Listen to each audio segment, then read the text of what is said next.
그 유명한 이제 에서와의 이제 야곱이 재회하는 사건과 그다음에 이제 야곱의 딸 디나가 안타까운 사건을 당하는 그런 내용의 이제 내용을 같이 한번 살펴보도록 하겠습니다.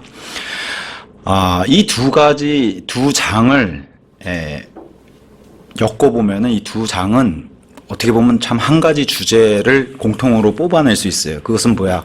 세상에서 에서도 마찬가지고요. 그 예표하는 게 또 디나 사건을 통해서 셰켐이라고 하는 남자가 예표하는 것 중에 하나가 바로 세상입니다. 그래서 세상이 믿는 자들에게 연합하자고 하는 유혹, 이런 주제로 이제 같이 나눠볼 수 있는데, 지난 시간까지는 이제 야곱이 푸니엘 사건을 통해서 하나님과의 그 밤새 했던 씨름, 참 묘하죠.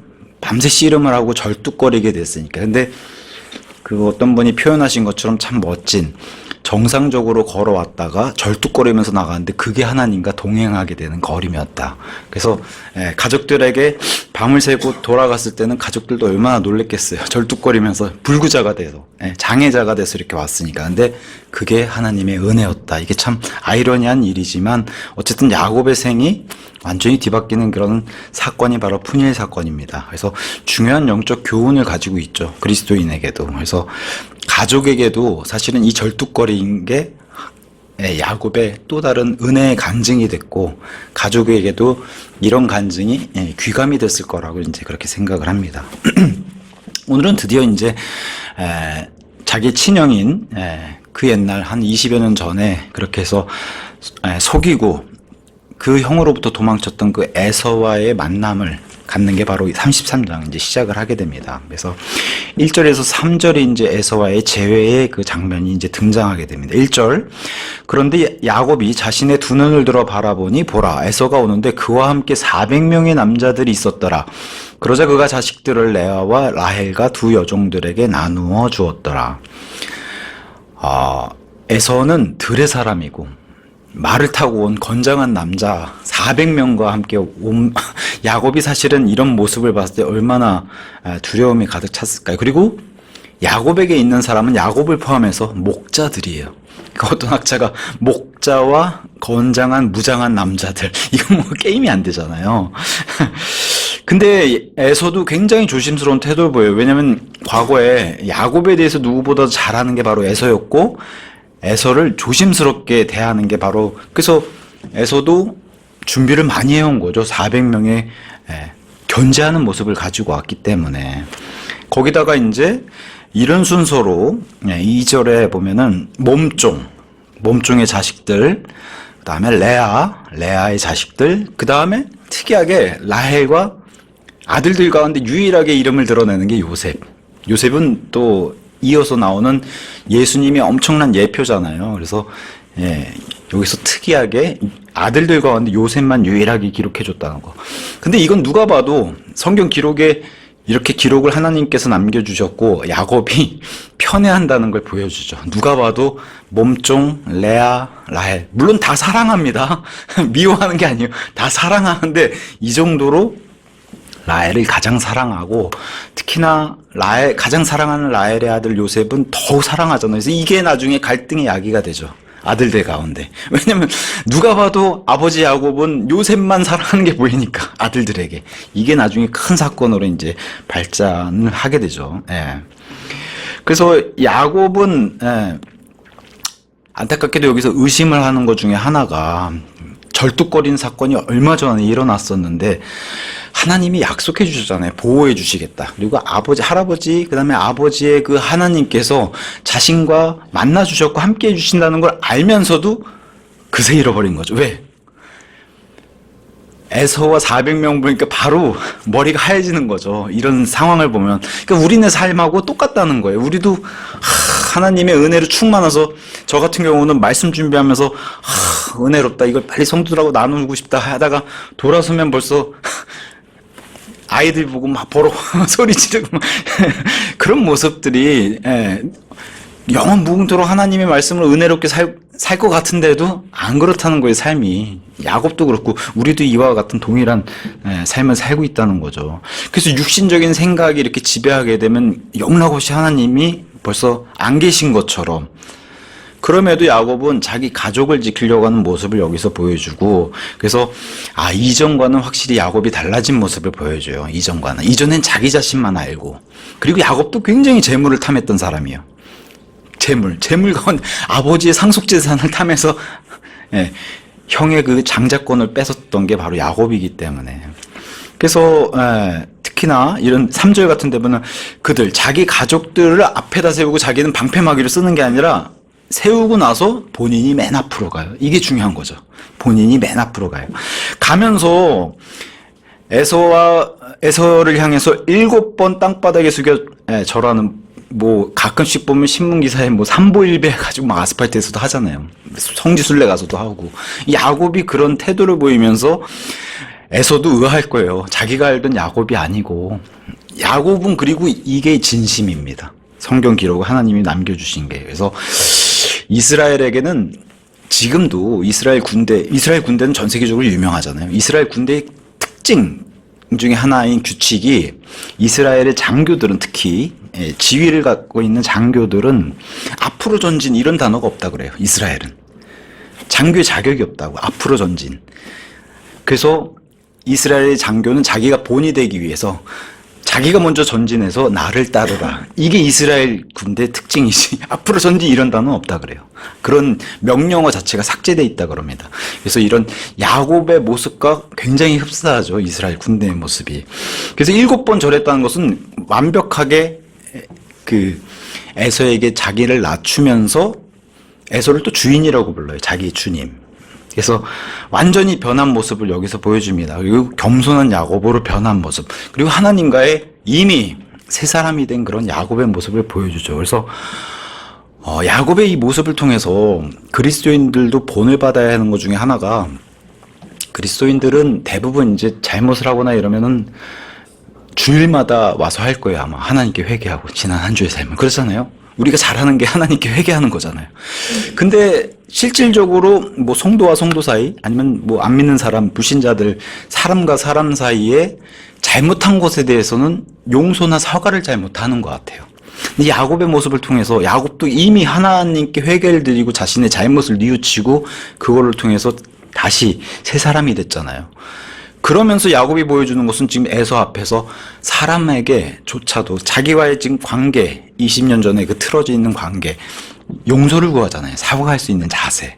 이런 것들을 이제 그리스도인들도 본을 받아야 된다는 거죠. 왜냐면 하나님께 회개들은 제가 봐도 잘하는 것 같아요. 근데 이런, 뭐랄까요, 사람에게 가서 자신을 낮추고 내가 했던 행동을 용서를 구하고 이런 것들은 잘 못하는 것 같아요. 의외로. 그러니까 야곱의 모습을 통해서 하나님이 기록을 남겨주신 것은 이런 관계도 중요하다고. 그리고 이런 것들은 뭐 성도 사이뿐만 아니라 나가서 사회생활이든 학교생활이든 이런데 엄청나게 그리스도인이 자기를 낮추고 본을 보여준다는 것은 그게 곧 하나님께 하나님이 영광 받으시는 거거든요. 그래서 이런 것들을 야곱을 통해서 잘 설명하고 있고, 그래서 이런 것들은 앞에 400명이 있어서 무서워서가 아니에요.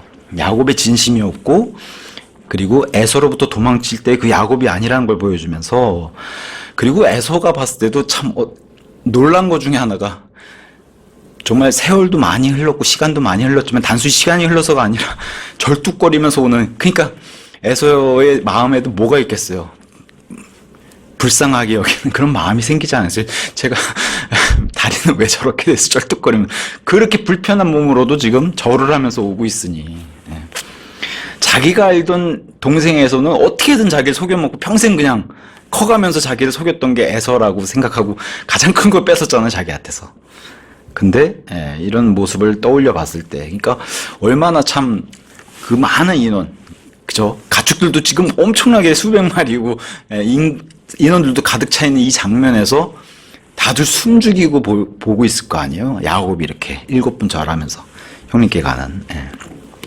어쨌든 자신만 생각하던 그런 야곱이 아니라 이제는 가족을 위해서도 희생할 줄 아는 이런 모습의 야곱으로 변신을 했고, 이런 모습은 그리스도인, 특히 예수님이 이런 모습을 이 땅에서 보이셨기 때문에 영적인 사람은 역시 다른 사람 위에, 그게 성도든 아니면 뭐 심지어 불신자라고 해도 군림하는 그런 사람들이 아니라 다른 사람을 이렇게 나보다 나은 존재로 높여주는 사람. 예수님이 이 땅에 스스로 낮아지셔서 오셨고 무명한 자로 오셨기 때문에 그런 자세를 야곱도 이제 보여줍니다. 그래서 4절에서 7절 에서와의 이제 화해를 하죠. 그래서 형제간에 참 위대한 화해다 이런 표현을 어떤 학자들은 썼습니다. 그래서 야곱의 이런 태도를 보니까 에서도 마음의 무장이 해제가 돼버리죠. 그래서 4절에 그러자 에서가 그를 맞이하려고 달려와서 혹시나 조금이라도 의심했었는데 달려와서 그를 껴안으며 그의 목을 끌어안고 그에게 입 맞추더라. 이에 그들이 울었더라. 이건 둘 다 진심이죠. 둘 다 이 형제로 진심을 보여주면서 그래서 5절에 이윽고 에서가 자신의 두 눈을 들어 여자들과 아이들 누구지?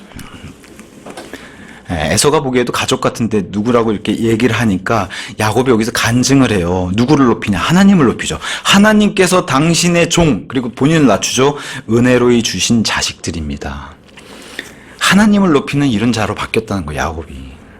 그래서 여기서 하나님의 은혜를 간증하면서 이렇게 해서 형제와의 이런 조우를 하면서 몸종들도 나오고 레아도 나오고 요셉과 라헬 꼭 빼먹지 않은 건 하나님께서 요셉이랑 이 이름은 꼭 집어넣었어요. 중요한 인물이기 때문에. 그래서 이렇게 해서 이제 형제끼리 만나서 화해를 하는 장면을 보여주면서 먼저 야곱이 이렇게까지 낮은 모습으로 자기를 숙이는 몸을 낮추는 모습을 봤기 때문에 몸종 레아와 자식들 요셉과 라헬까지도 절하면서 이렇게 에서에게 나아온 모습을 보여줍니다. 그러면서 야곱이 진짜 내가 말로만 형에게 미안한 게 아니라 나는 이렇게 행동까지 보여주면서 그래서 엄청나게 많은 선물들은 이런 보상을 통해서 야곱의 마음을 보여주는 게 이제 8절부터 11절입니다. 그래서 8절 그런즉 에서가 말하기를 내가 만난 이 모든 가축대가 무엇을 의미하냐? 많이 보냈잖아요. 혹시나 하는 마음에 낙타떼, 양떼, 염소떼 이렇게 나눠가지고 쭉 해서 행렬을 길게 늘려가지고 이렇게 먼저 보낸 거. 그래서 이에 야곱이 말하기를 이것들은 내 주, 여기서 주는 이제 에서입니다. 그래서 내 주의 목전에서 은혜를 발견하기 위함입니다. 하면서 세 번, 8절에서 11절 사이에 야곱이 심지어 세 번에 걸쳐서 간구를 해요. 그래서 10절, 11절, 14절 형에게 이게 진심입니다. 야곱의. 그래서 신약 성경에 나온 것처럼 종들이 자신의 주인이 심지어 안 믿는 자라고 해도 눈속임으로 그리스도인들은 눈속임으로 아니면 말로만 섬기는 그런 자가 되지 말고 마음으로부터 우러나와서 그리스도를 섬기듯이 그렇게 섬기라고 하는 그 자세를 여기서 자신의 형을 주인이라고 부르면서 본을 보이는 게 바로 야곱의 모습입니다. 내주라고 부르죠. 내주. 그래서 이 보상 엄청난 재물이에요. 근데 야곱이 이 재물에 과거에는 탐을 내던 그런 사람이라면 이젠 재물을 나눠줄 수 있는 이런 사람이 됐다는 거예요. 그래서 자신만을 살던 사람이 이제는 남을 위해서 살 수 있는 이런 사람이 됐다는 겁니다. 그리고 이제는 정말 자신의 잘못과 그리고 진심으로 용서를 구하는 자세를 여기서 보여줘요.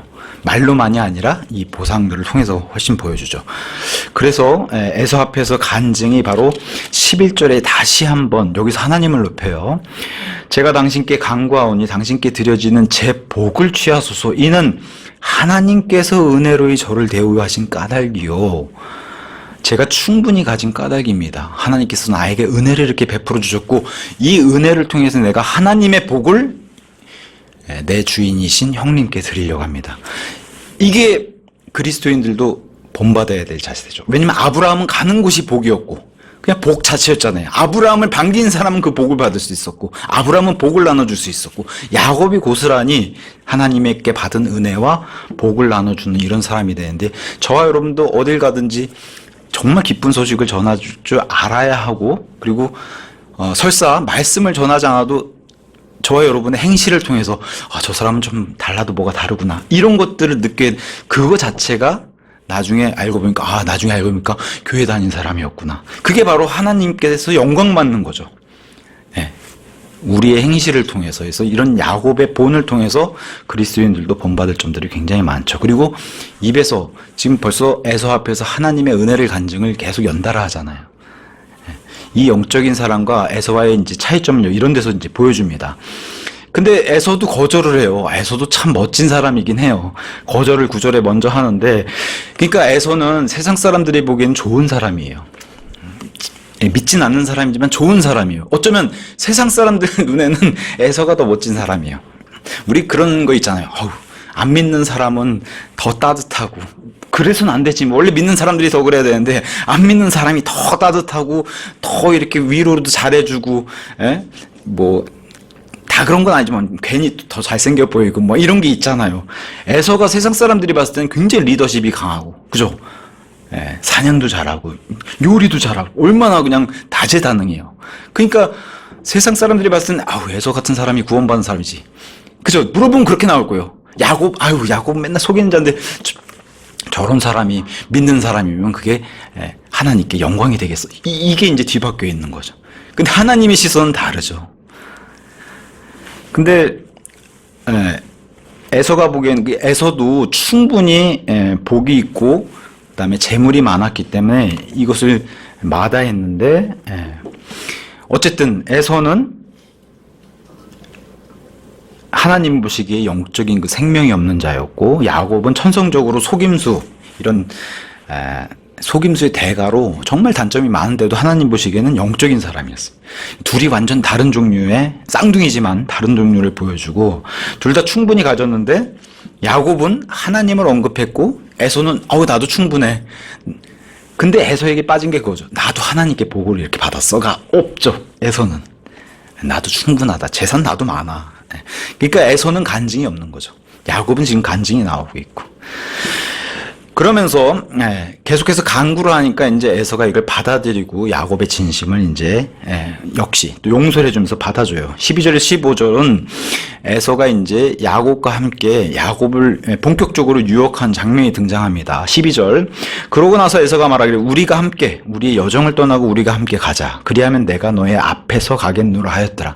얼핏 보면은 에서 입장에는 지금 가나안 땅으로 아니면 에서가 살고 있는 지역으로 야곱을 인도해가지고 야곱을 에서는 강하잖아요. 지금 강한 무장한 군인들도 많고, 그러니까 에서가 보호해줘야 돼. 왜냐면 야곱은 지금 가축대도 많고 목자들만 많기 때문에 거기 민족들이 보통 민족들이 아니잖아요. 가나안 민족들도 그렇고 에돔 그 밑에 모압과 암목 거기가 거인들도 살고 있는 그런 막 지역이기 때문에 에서가 자기가 동생을 보호해줘야겠다는 생각, 어쩌면 좋은 생각일 거예요. 근데 그럼에도 불구하고 에서가 그래서 동생네 가족들 내가 보호해줘야 되겠다. 그래서 함께 여정을 가자.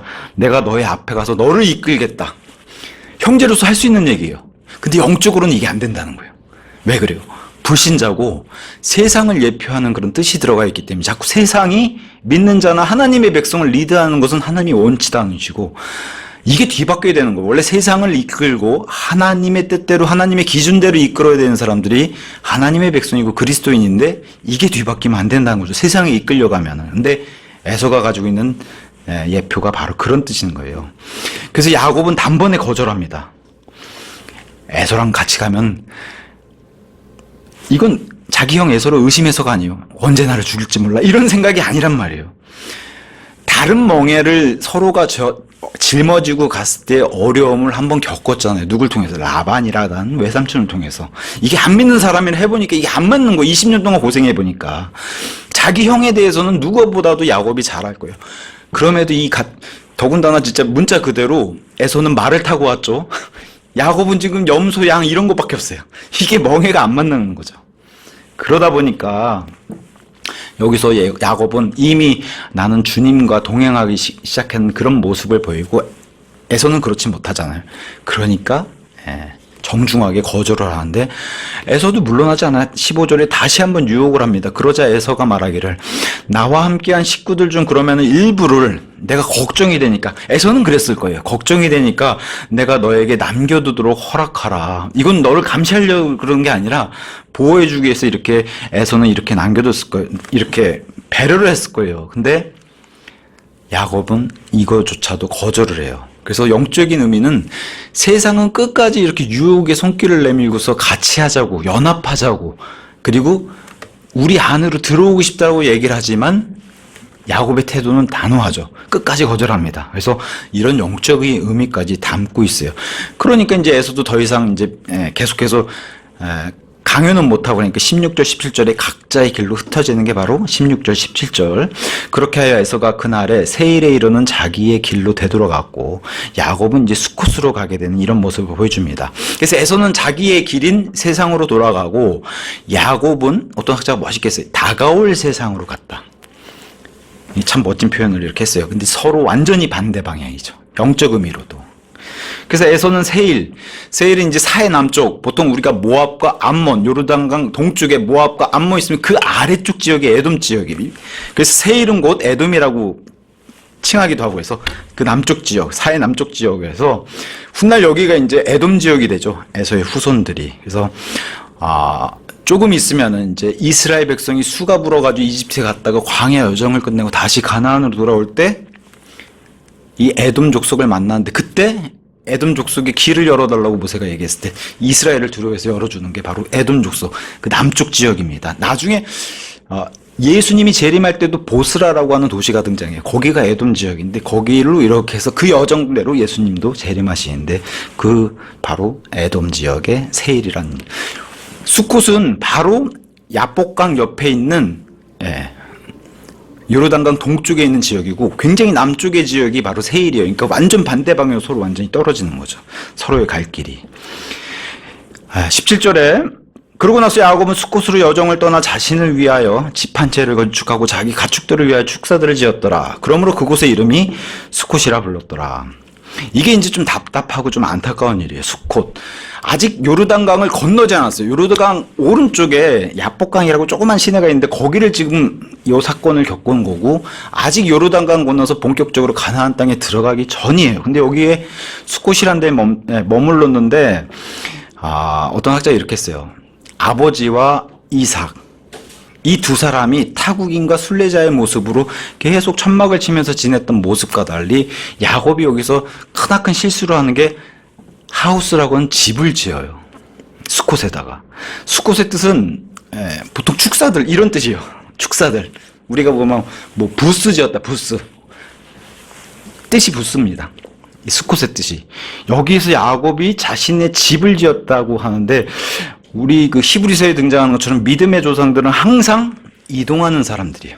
그게 아브라함도 그렇고 이삭도 그렇고.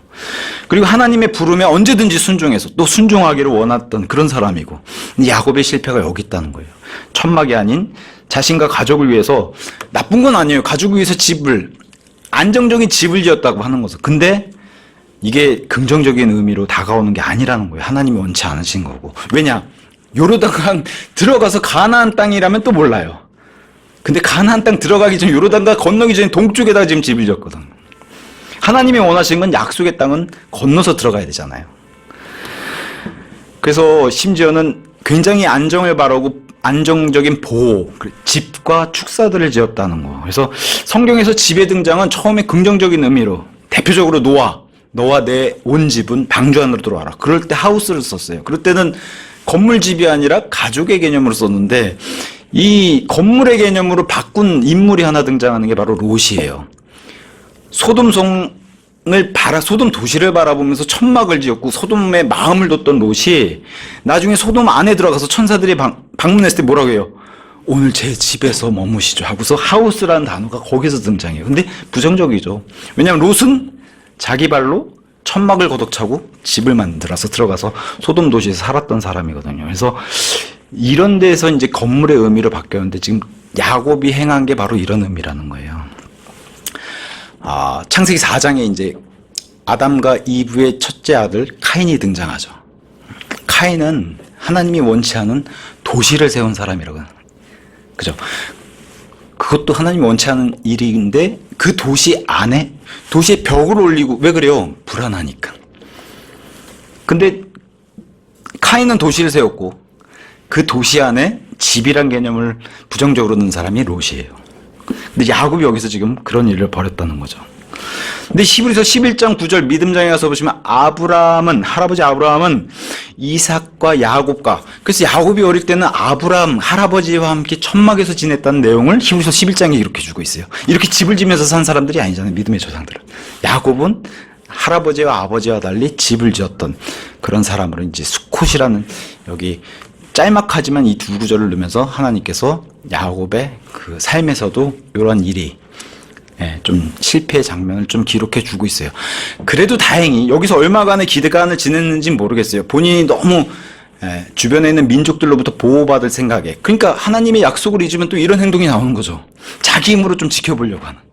근데 하나님이 영원한 약속을 믿고 하나님이 내가 너와 함께하고 너를 영원히 보호해 줄게, 이걸 믿는다면은 굳이 집은 필요 없었던 건데, 어쨌든 하나님이 잊혀지면은 이런 일들이 생긴다는 거예요. 이걸 잠시 기록해 주면서 다행히도 이제 요르단강 건너게 되는 일이 18절에서 20절에 등장하는데 제정신을 찾아요. 그래서 가나안 땅 들어가 다시 천막을 칩니다. 다행이죠.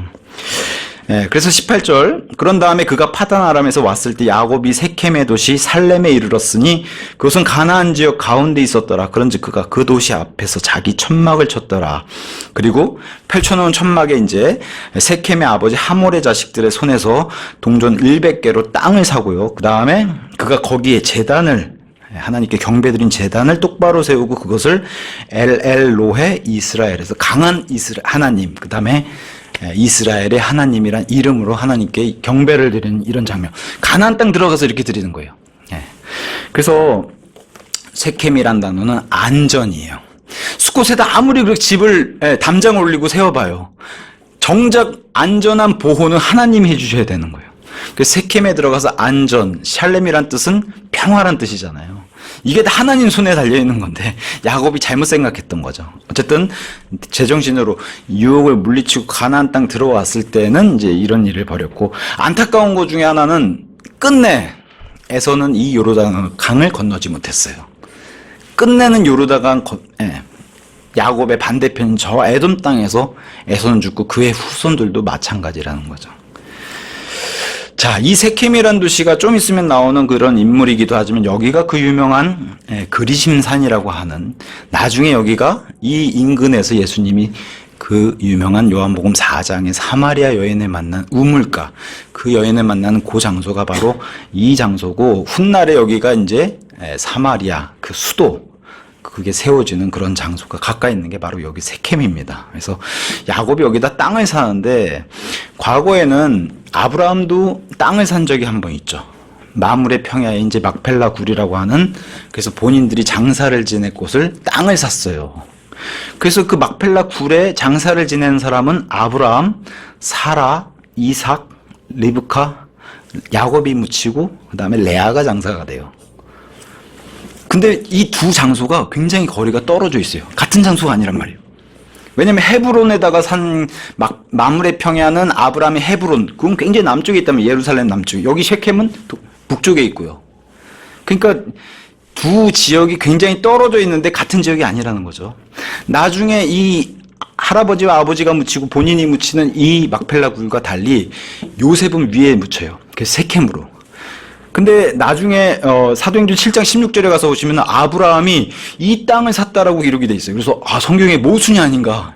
거리도 이렇게 떨어져 있는데 지금 아브라함이 창세기에는 막펠라 마물의 평야에다 샀다고 돼 있고 헤브론이란 땅에 샀다고 돼 있는데 사도행전 7장에 가니까 여긴 또 셰켐에 샀다고 돼 있으니까, 그래서 성경이 모순이다 이렇게 공격을 하는데, 그래서 우린 유추해 볼 수 있어요. 아브라함이 창세기에는 마물의 땅을 거기를 강조를 해놨고,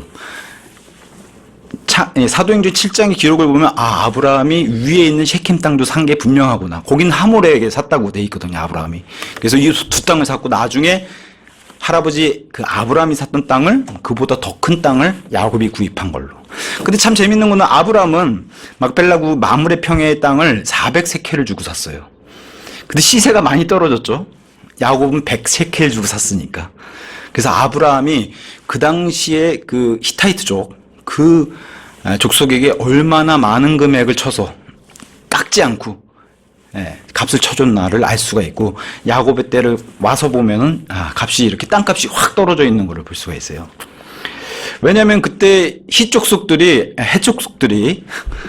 얘기하기로는 안 주고 이거 그냥 가지세요 했는데, 아브라함이 난 그냥 가질 수 없다라고 해가지고 가격을 물었더니 이게 원래 400입니다 이렇게 얘기했거든요. 그러니까 어찌 보면은 세상 사람들 시선에서는 그런 표현이 좀 적절할지 모르지만 눈탱이를 쳤다 그런 셈이에요.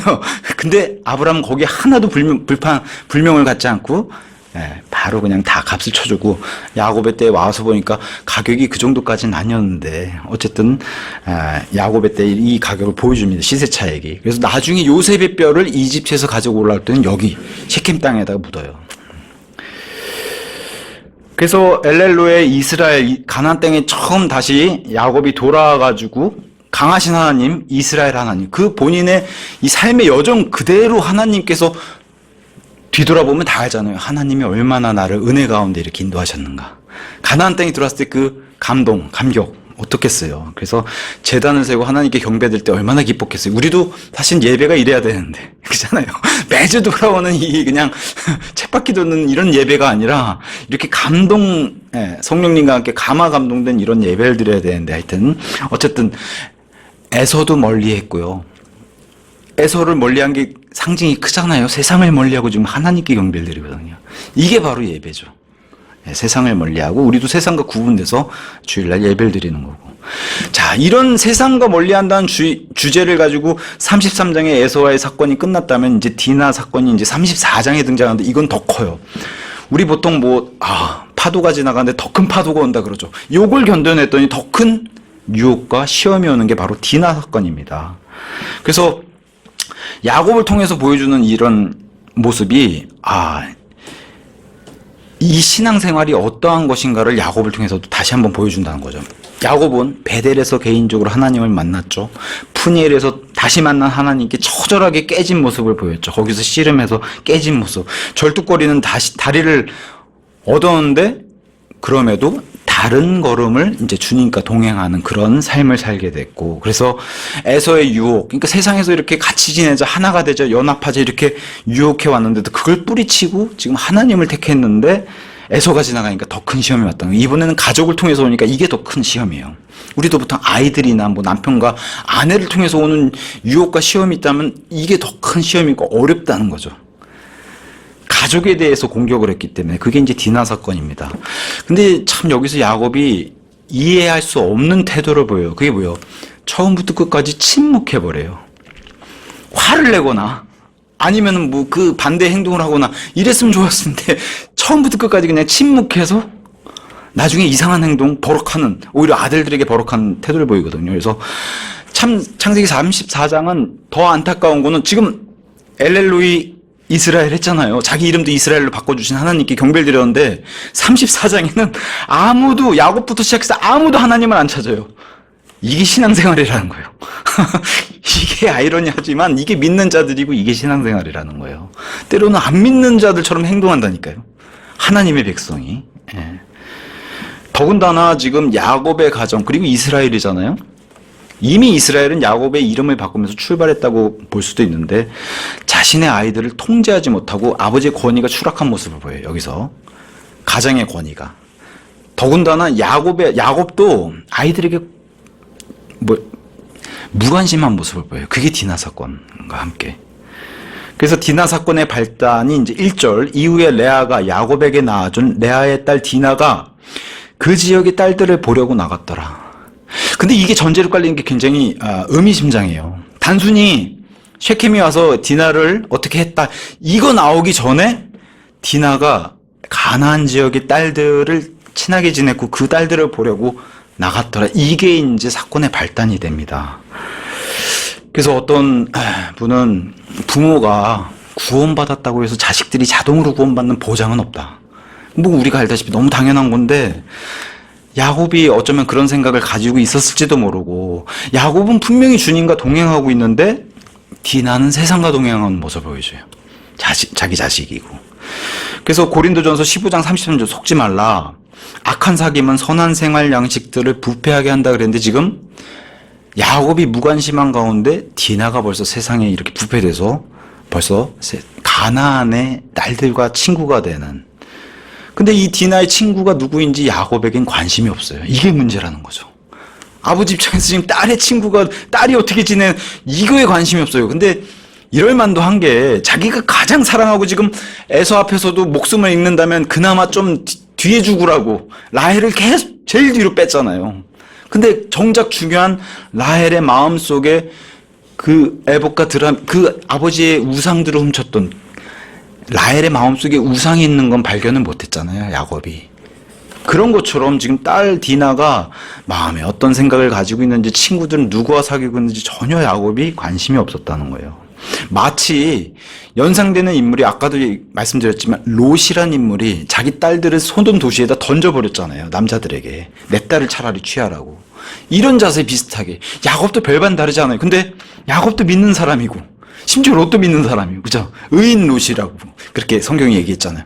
그러니까 이게 참 믿는 사람들이 해서는 안 되는 행동들인데 이런 행동들이 나온다는 거죠.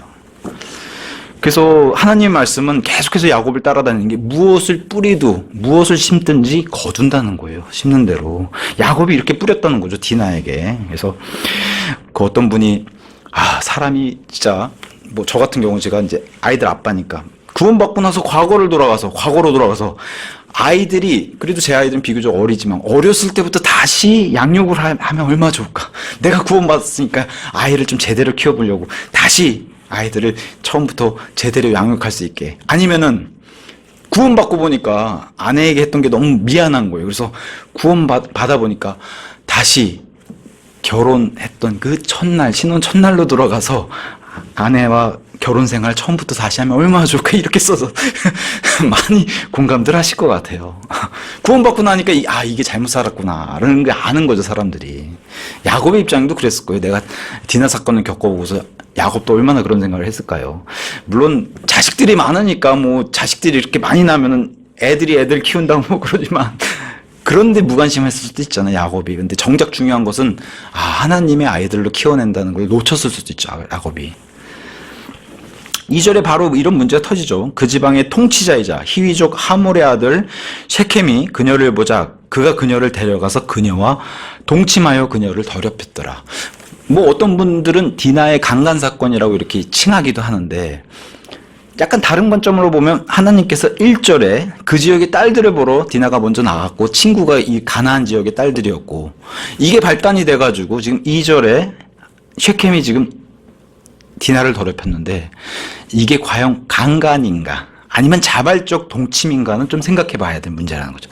실제로 다윗의 딸 중에 진짜 강간을 당했던 다말 사건이라고 있어요. 암놈과 다말 사건. 그래서 암놈이 막 상사병이 걸려가지고 다말 때문에 미치겠는데 나중에 다말을 범하잖아요. 근데 다말은 분명히 거부하는 말도 했고, 그리고 암놈이 그녀를 덮쳐가지고 강제로 했다는 그런 장면들이 들어가요. 근데 여기는 그런 얘기가 하나도 없어요. 그리고 오히려 야곱의 태도를 보면 이게 좀 이해가 가요. 오빠들은 굉장히 경로했는데 야곱은 침묵해버렸어요. 그럼 그 침묵의 태도가 자신의 딸이 자발적으로, 예를 들면 가나안 딸들하고 친구로 가서 교제하는 가운데, 여기 지금 세켐이라는 남자는 그냥 남자가 아니라 좀 시간이 지나면 왕자 같은 존재란 말이에요. 자기 족속의 상속자 아들이었고, 그러니 왕자님이잖아요. 왕자님이, 세켐이 왕자님이 우리 뭐 멋지고 이뻐, 잘생겼어. 뭐 친구들 사이에서 그런 얘기 할 수 있을 거 아니에요.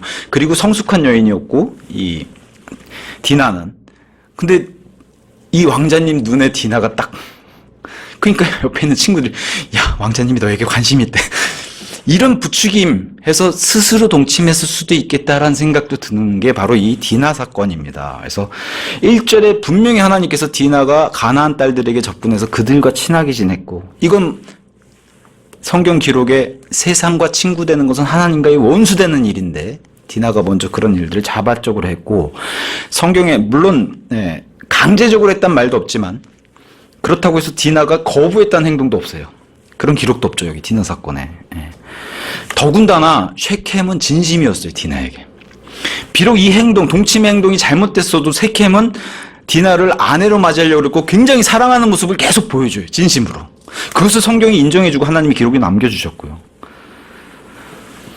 그래서 어떤 학자가 이렇게 썼어요. 더러운 곳 가서 거기서 있길 좋아하고 그걸 좋아하는데 손과 발이, 아니면 마음과 생각이 깨끗해지기를 기대하는 건 안 된다. 자기가 어울리는 사람들이 이런 사람들인데, 그 친구 따라 강남 간다고 거기 가서 어울리는 걸 좋아하는데 자기가 거룩하게 되려고, 경건하게 되려고, 이건 불가능한 일이라고 얘기를 하는 겁니다. 그리고 가나안 땅에 이런 문화는 너무 당연한 거예요. 아버지, 제가 이 여자를 범했어요. 결혼하고 싶어요. 이게 바로 지금 세킴의 자세란 말이에요. 이게 야곱의 집안에서는 있을 수 없는 일인데 여기는 세상과 구별된 하나님의 백성이니까 비록 그 시작이 아직 민족이라 불리기는 수가 적지만 그럼에도 불구하고 하나님의 백성이란 말이에요. 여기는 있을 수 없지만 가나안에 이 둘러싸고 있는 모든 족속들은 다 이게 정상이에요. 지금 세상도 이게 정상이잖아요. 사랑이란 이름 하에 너무나 문란한 삶을 보여주는 거. 하나님을 두려워하지 않는 사람들이잖아요. 지금 이 가나안 족속들. 셰켐도 그렇고 세상도 이런 모습이고. 그래서 야고보서 4장 4절이 이런 장면에서 아마 그 디나의 모습을 이렇게 얘기하고 있지 않을까. 자, 너희 가늠하는 남자들과 가늠하는 여자들아, 세상의 친구가 되는 것이 하나님과 원수가 되는 것임을 너희가 모르느냐. 그러므로 누구든지 세상의 친구이길 원하는 자는, 여기서 이제 디나가 걸린다는 거죠. 하나님의 원수가 되느니라. 3절과 4절을 보면은 셰켐이 아주 진심이란 걸 보여줘요. 셰켐이 그런즉 셰켐이 자기 아버지 하몰에게 일러 말하기를 제게 이 젊은 여인을 아내로 얻어주소서. 그죠? 아까 제가 좀 전에 말씀드린 다윗의 딸과 아들들의 그 암놈과 타말 사건에서는 암놈이 타말을 범하고서 그렇게 좋아했던 마음도 가지고 그랬던 사람이 범하고 나니까 완전 돌변해서 증오해버리잖아요. 근데 여기 셰켐은 그런 자세를 안 보여요. 끝까지 디나를 사랑하는 모습을 보여요. 진짜로 사랑하는 모습을 보여요. 이 셰켐에게 나오는 단어가 3절과 4절만 봐도 그 젊은 여인을 사랑했다. 친절하게 얘기했다. 아내를 얻고 싶습니다. 사랑, 친절, 아내. 그죠? 셰켐은 진심이에요. 그러니까 이게 과연 강간 사건으로 볼 수 있냐 이렇게 이제 얘기를 드릴 수가 있죠. 자발적인 동침은 아닌가. 왜냐 5절에 보면은 이윽고 야곱이 그가 자기 딸 디나를 더럽혔다는 것을 들었더라. 이때 그의 아들들이 들에서 그의 가축들과 함께 있었더라. 그런즉 야곱은 그들 아들들이 올 때까지 자신의 침묵을 지켰더라. 아니 딸이 만약에 강간당하고 이런 안 좋은 일 당했으면 아버지 입장에서 버럭 화내고 버럭 화가 뭐요 당장 가서 죽이려고 하고 이래야 정상이잖아요. 야곱은 지금 자기 아들들에게도 침묵하지만 이 34장 끝날 때까지 이 침묵을 지켜요. 그러니까 야곱의 태도가 이상하거나 아니면 뭔가 야곱이 자기 딸 디나가 분명히 반쪽에 잘못이 있다고 여기거나 둘 중 하나겠죠. 근데 후반부에 보면 야곱이 굉장히 비겁한 행동이 나와요. 제가 34장은 안타까운 게 여기서 하나님을 찾는 장면이 하나도 안 나온다 그랬잖아요. 그러니까 다시 보이는 모습이 육신적인 판단, 육신적인 생각, 그리고 하나님을 두려워하기보다는 세상, 자기를 둘러싸고 있는 가나안 족속들을 두려워해요. 특히나 여기 셰켐 족속도 굉장히 막강한 족속이거든요. 지금까지 영적으로도 많이 성장했어요. 믿음의 성장을 보였던 야곱이지만 여전히 수컷에서 들어오면서 여기다 다시 천막을 쳤는데 아마 야곱 입장에서 다시 담장을 올리고 집을 줘야 될까 이런 생각이 들지 자기 안위가 걱정되고 이게 바로 우리의 육신적인 모습이죠. 하나님을 잊고 하나님의 보호하심과 은혜를 잊으면 바로 이렇게 육신적인 모습이 나타나는데 그래서 어떤 분이 오늘날 이 강단에서 사라진 위대한 진리가 여기 있습니다. 사람들이 죄에 대해서 더 이상 분노하지 않고 슬퍼하지 않고 눈물을 흘리지 않는 시대에 우리가 살고 있다는 거예요. 야곱처럼 침묵하고 저건 아닌데 하면서도 꽁하고 있고. 근데 자신만 이런 게 아니라 내가 침묵하면은 하나님이 모독을 받고 하나님의 말씀이 조롱을 받는데도 내가 침묵한다. 이건 이제 야곱을 책망하는 그런. 이게 바로 야곱의 잠잠한 상태를 보면서 우리도 이와 같이 좀 영적으로 잠잠한 영적 상태를 보여주는 게 아닌가. 야곱의 태도는 너무 답답해요. 라오디케아 시대에 차든지 뜨겁든지 해야 되는데 아니 버럭 화를 내든지 아니면 제 딸이 잘못했습니다 이러든지 해야 되는데 이러지도 저러지 차든지 뜨겁든지. 그러니까 이런 모습이 야곱이 좀 답답한 모습을 이렇게 보여줘요. 오히려 야곱의 아들들이 막 경로를 하는 게 6절과 7절 돌아와 보니까 디나가 이런 일을 당했다 그래서 글쎄요 자기 동생에게도 잘못이 있다라는 걸 알았다면 이렇게까지는 안 했을 텐데 어쨌든 오빠 입장에서는 무조건 저놈이 잘못이야 라고 세캠을 딱 찍어서 오빠들이 경로로 야곱보다 훨씬 경로로 해요. 근데 핏줄이 직접적인 핏줄이라서 그런지 몰라도 레아의 오빠들만 이렇게 경로를 해요. 뭐 요셉이라든가 아니면 뭐 종들에게서 난 아들들은 전혀 이런 모습 보이지 않고 레아에게서 나온 시므온과 레이 그 오빠들만. 우리 하나님은 혼인은 하나님께서 모든 것보다 존귀하게 여기시는 것이 라는데 그 혼인 안에 뭐가 있어요? 침상, 잠자리가 있잖아요. 히브리서 13장 4절 말씀. 그래서 현대인들에게 이런 얘기하면 얼마나 좋은 것 같습니까? 요즘 세상에 그런 게 어디 있어요? 요즘은 무조건 뭐 죄송하지만 요새 표현입니다. 선색 후결 뭐 이런 얘기도 해요. 먼저 잠자리를 가져보고 잘 맞는지 확인해보고 결혼을 한다. 요새 세상에는 이게 정상이에요.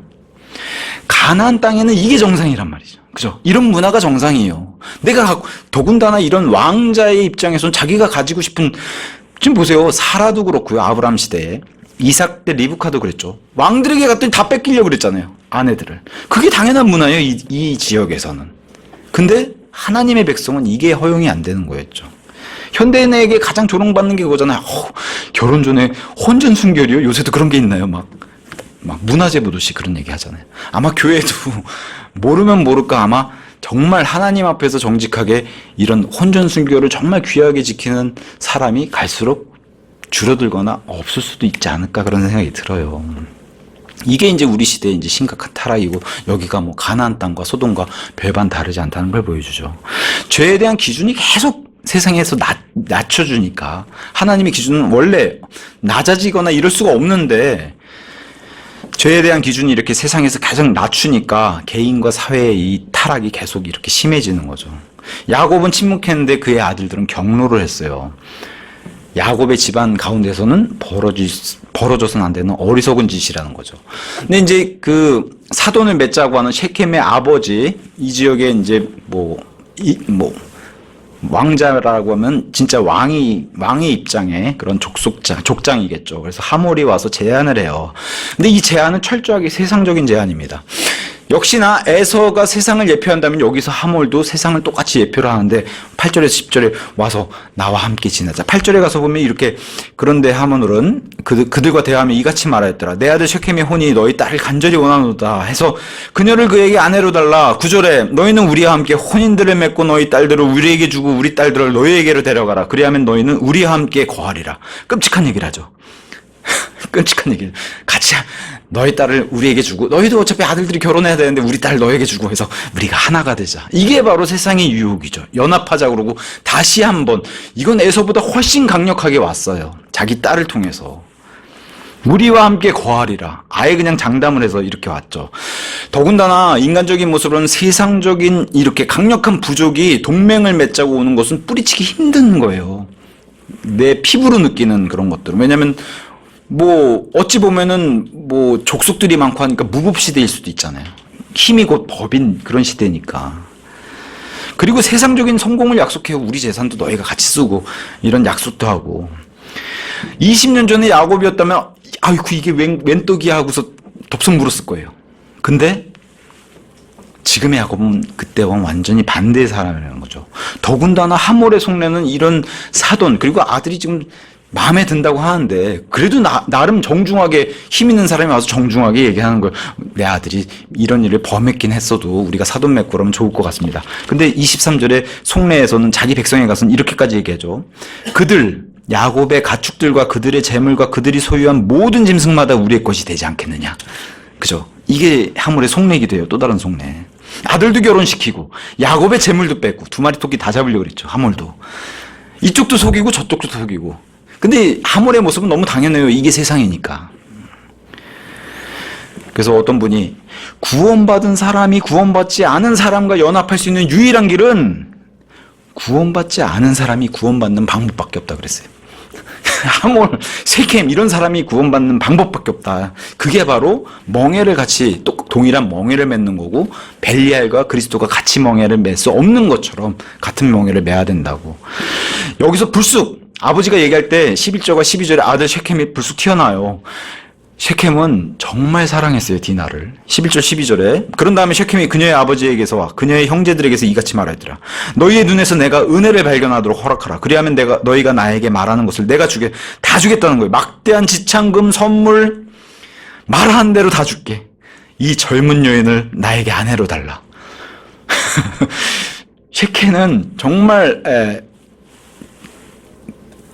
1%도 어긋남 없이 100% 디나를 향한 모습을 계속 보였어요.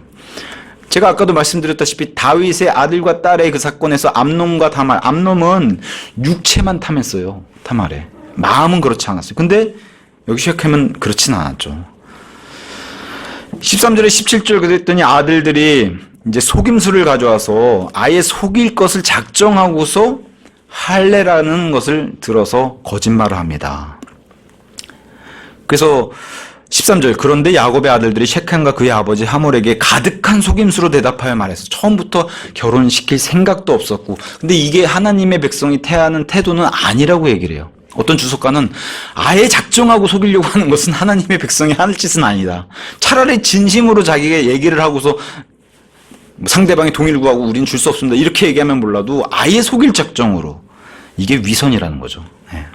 그리고 또 하나의 중요한 문제는 제가 34장에 하나님이 등장하지 않는다 그랬잖아요. 도대체 이 야곱의 집안 사람들도 왜 할례를 받아야 되는지를 설명을 안 해요. 그저 그냥 할례를 받아야 된다고만 얘기를 하지. 여기서부터 벌써 출발하는 게 뭐예요? 종교인이 돼버렸어요, 다들. 그새. 아브라함, 이삭, 야곱 그 짧은 기간 오면서 벌써 두세 대가 지나니까 벌써 종교인의 모습이 들.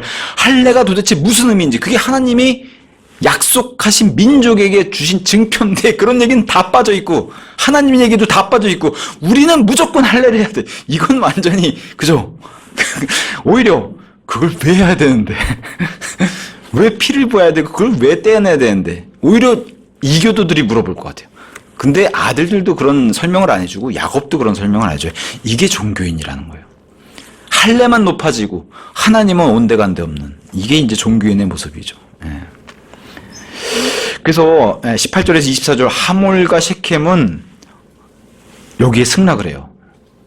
오히려 이교도들이 더 열정적으로. 그러니까 보세요.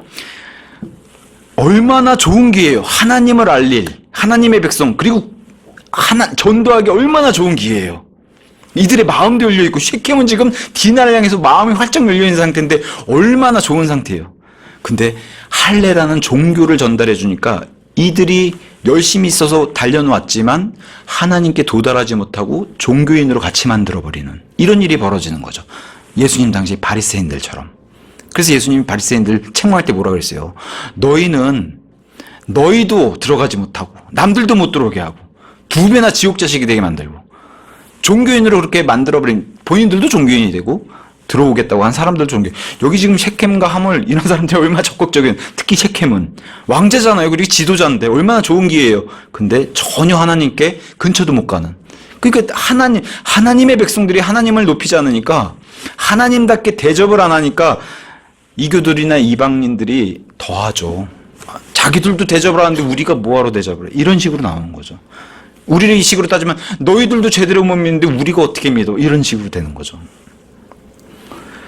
그래서 하나님의 백성과 교회가 세상에 이렇게 본이 되지 못하면 하나님과 하나님의 말씀이 효력 있게 역사할 수가 없다. 효과적으로 역사할 수 없다. 이제 이런 말씀이 등장하는 겁니다.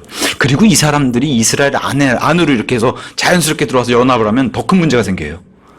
교회 안에 안 믿는 사람들이 들어와서 그 사람들이 중심이 돼서 교회가 돌아가면 어김없이 100% 교회가 문제가 생깁니다. 숫자만 많아지고 이러면.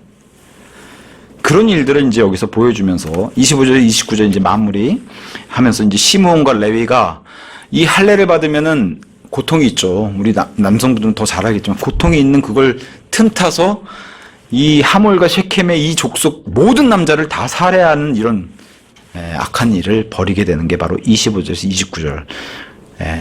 심지어 그 전리품으로 다 약탈해 오는.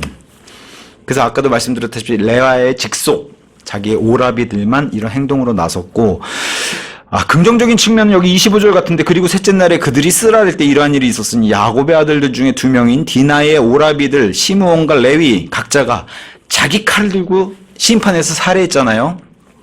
그래서 이게 이제 영적인 의미로 교회 시대에 와서 보면은 우리는 이런 칼을 들고 휘두르진 않지만 하나님의 말씀인 성령의 검이 있잖아요. 이 세상을 예표하는 하물과 세겜의 이런 아들들을 예표로 해서 그래서 세상을 향해서 하나님의 말씀으로 심판할 수 있는 것처럼 예표로 그런 모습도 보여주기도 하고요. 그리고 가나안 땅의 다른 민족들에게 하나님의 백성인 이스라엘을 두려워할 수 있도록 이런 사건을 보여주는데 이건 긍정적으로 본 측면이고 부정적인 측면은 그래서 어떤 주석가는 이렇게까지 써놨어요. 그 악독한 아시리아의 군대보다도 더 악독한 짓을 했다. 이게 본이 되겠냐. 이렇게 해놨고 심지어 하나님이 그 죄악 가운데 있다고 하는 가나안 족속들, 브리스 족속들 이런 족속들보다 더 나쁜 짓을 했다는 거예요. 이 아들들이. 더 잔인하게. 그래서 이거는 야곱이 계속 침묵하고 있었죠. 야곱도 원하지 않는 일이었다는 거예요. 그러니까 아버지 말씀 아버지에게 의견을 구한다든가 이런 건 아예 없으니까 가정의 지금 질서도 무너져 있고 아버지의 그런 권위 이런 게 무너져 있고 질서가 파괴돼 있고 아들들을 지금 통제하지 못하는 모습을 여기서 보여줘요. 더군다나 불경건한 지금 세켈과 하몰 불경건한 자들에게 더 불경건한 행동을 보인 거예요. 그래서 아까도 지금 디나가 만약에 강제적으로 당한 게 아니고 반쪽은 디나 잘못이 있어서 자발적으로 동침했다고 하면 오라비들이 디나도 가서 자기 칼로 죽일 거냐는 거죠. 그렇잖아요. 똑같은 기준으로 그게 너희 간음하는 남자들아 여자들아 동일하게 하나님은 말씀하시잖아요. 어느 한쪽이 아니라. 근데 바리새인들은 간음한 여인만 데려와서 예수님한테 심판을 바랬죠. 그런 것처럼 하나님은 남자와 여자 둘 다 잘못이 있다고 보는데 만약에 디나의 잘못이 있다면 오라비들이 디나도 그렇게 할 거냐는 거죠. 그게 문제라는 거죠. 야곱이 드디어 침묵하던 야곱이 30절에 입을 엽니다. 그러자 야곱이 시므온과 레위에게 말하기를 너희는 그 지역의 거주자들 사이에서 그리고 가나안 족들과 프리즈 족들 사이에서 나로 하여금 악취를 풍기게 하여 나를 곤란하게 하였도다. 그런즉 내가 수적으로 열세의 힘으로 그들이 나를 대적하여 자기들끼리 함께 모여 나를 살해할 것이라. 그리하면 내가 멸망하게 되리니 나와 내 집이 그리 되리라. 에서 결국 이 시험을 넘겼더니만 너희 때문에 내가 망하고 죽게 생겼다. 이제 꼼짝없이 이 쉐켄과 하몰의 아들들 이 남자들은 다 죽였을지 몰라도 이 주변에 있는 가나안족들 그들과 연합 세력들 이런 사람들 이런 족속들을 어떻게 할 거냐. 내가 이제 죽었다. 너희들 때문에 망했다. 기껏 야곱이 입을 열었더니 디나의 얘기라든가 아니면 하나님의 백성으로서 정말 치욕스러운 일을 당했다든가 이런 게 나온 게 아니라 너희 때문에 내가 죽게 생겼다. 이게 처음 야곱이 입을 벌어서 낸 말이 이런 거예요. 여기서 또 뭘 보여요? 목숨을 구하잖아요. 정욕의 목숨, 육신의 정욕, 목숨을 걱정하고 있는 가나안족들의 위협을 걱정하고 있고 또 뭐가 안 보여요? 하나님의 영원한 약속. 이게 안 보여요 또. 더군다나 지금 난처한 상황이 돼버렸어요. 남자들은 다 죽였는데 남아있는 하몰의 과부들과 고아들 잔뜩 생겨버렸어요. 난처하죠 이거는. 야곱의 입장에서는. 그랬더니 31절에 이 시므온과 레위가 항변하는 장면으로 끝이 나요. 그러자 그들이 말하기를 그가 우리 누이를 마치 창녀를 대하는 것처럼 대하여야 하리까. 이런 일을 당했는데 아버지 가만히 있어야 합니까? 라고 이들이 항변을 하는데 반복하자면은 오라비 입장에서 이게 당연하고 하나님도 이 일을 기록을 남겨주셨어요 우리에게. 그럼에도 불구하고 설사 이 행동이 옳았다고 하더라도 이 야곱의 집에서 일단 아버지가 원치 않은 행동이었다는 거. 이게 이제 이 집안의 질서가 안 보인, 통제가 안 되고 야곱의 권위가 안 보이잖아요 여기. 디나도 제멋대로 그냥 친구들 사귀었고 여기 지금 시므온과 레위도 지금 아버지 전혀 동의를 구하지 않지 자기들 마음대로 가서 그냥 죽이고 이렇게 돌아오고 그러니까 사고를 치고 돌아와서 아버지에게 이렇게 항변하는 모습. 그러니까 이런 모습들이 결코 긍정적으로 보이지 않는다는 것을 보여주면서 34장에 정말 하나님이 안 나왔어요. 그죠? 33장만 대해서 하나님의 은혜로 이 가족들 이게 다 하나님의 은혜고 형님도 이 하나님의 은혜를 제가 복을 드리고 싶습니다. 좋았잖아요. 34장에 오니까 모르겠어요. 에서보다도 더 큰 세력들이 눈에 보여서 그런지 몰라도 어쨌든 여긴 야곱도 침묵했고 가족들이 믿는 자들이 만나 할 정도로 전혀 그런 얘기가 등장하지 않아요. 그래서 세상의 유혹과 시험, 똑같은 33장과 34장의 그런 주제로 이렇게 쭉 왔는데, 그래서 에서와 디나 사건을 보여줬는데, 에서의 사건에서는 하나님의 은혜와 복을 전달하는 야곱의 모습, 간증이 있었다면 34장에서는 디나의 시험, 또 야곱도 그의 가족도 이런 모습이 전혀 안 보여요. 그래서 오히려 할례만 높이는 그런 종교인으로 전락한 모습만 보였고, 세상과의 철저한 분리를 원하시는 게 하나님의 뜻이 맞음에도 불구하고 야곱도 죄에 대해서 분노하지 않았고, 설사 자기 딸이 잘못을 했어도 분노를 했어야 될 거 아니에요. 자기 딸을 책망했다던가. 근데 그런 모습이 나오지 않고 오히려 누굴 책망해요? 아들들을 책망해요. 이상하죠, 야곱의 태도도. 그러니까 이런 모습을 통해서 33장과 34장의 모습이 달라지고, 야곱이 여전히 믿는 자고 동행을 하면서도 이런 모습을 보이는 게, 이게 믿음 생활이라는 걸 보여줘요. 세상의 유혹이 이렇게 강력하고 시험이 이렇게 강력하고 야곱도 이렇게 쓰러진다는 걸 보여줘요. 저와 여러분도 정신 바짝 차려야 된다는 거죠. 그래서 오늘은 33장, 34장 에서와 디나 사건을 통해서 야곱의 이야기를 살펴봤습니다. 여기까지 하고 마치도록 하겠습니다.